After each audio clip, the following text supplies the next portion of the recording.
guys, and hopefully this one should clear up a few things. Yes, my hair is a mess at the moment. I haven't yet had a shower. I've just come back from doing that workout video.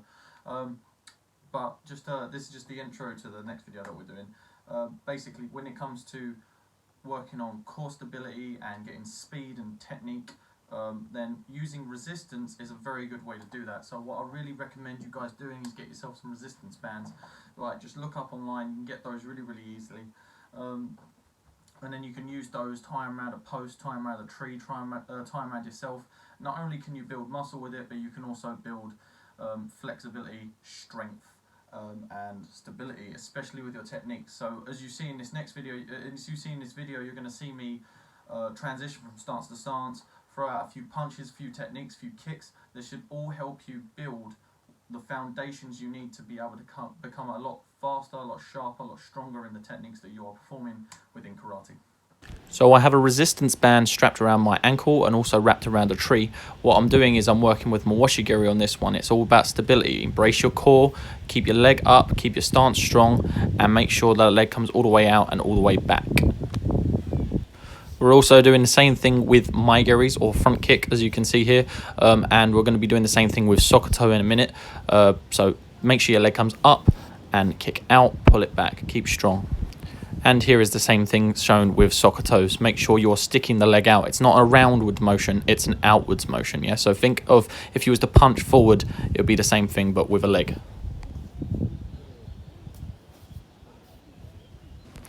So when it comes to reverse punch, gyakuzuki, when you do the technique, you want to make sure you get the hip twist. You want to go all the way out, and you want to stretch that technique as far as you can with the resistance band, putting on a nice mild resistance, just stopping you from going too fast, but also getting the correct form.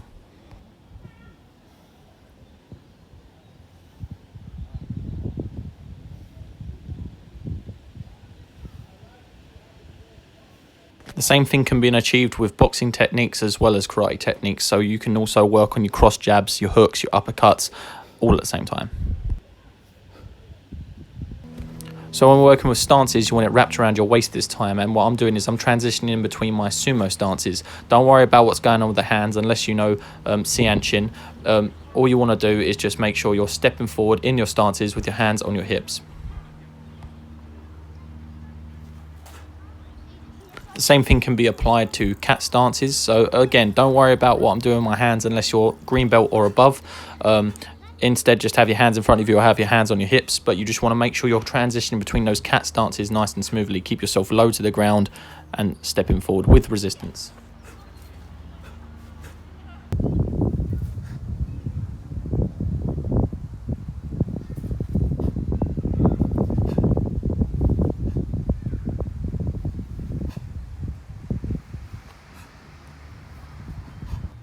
So this next part here is a little bit more difficult, and if you're a little bit more advanced, I'd expect you to be doing this. But if you're still a lower grade, feel free to give this one a try. If you're strong enough, you're strong enough at the end of the day. What you want to do is you want to have it wrapped around not only your waist, but also have two resistance bands in each hand, and focus not only on stance transitions, but also having that resistance on the punches and the techniques that you're doing as well. So everyone knows how to step forward and do a punch. Just use the front punch if you don't quite know all the other techniques yet. Same thing can be applied with almost a workout. So you've got them strapped to yourself. Just start some fast cross jabs, some ducks, some weaves, moving around backwards, forwards, like so. And this will also give you a pretty good intense workout.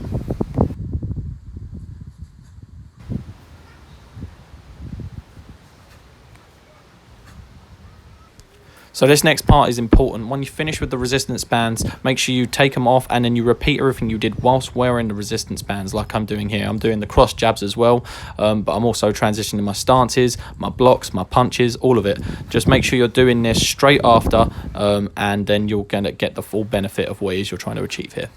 Okay guys, and that's it, that's the video. I hope you enjoy those techniques. All you need is some resistance bands to really put some resistance on those techniques that it is you're using, and you'll find yourself becoming a lot sharper in a lot of things.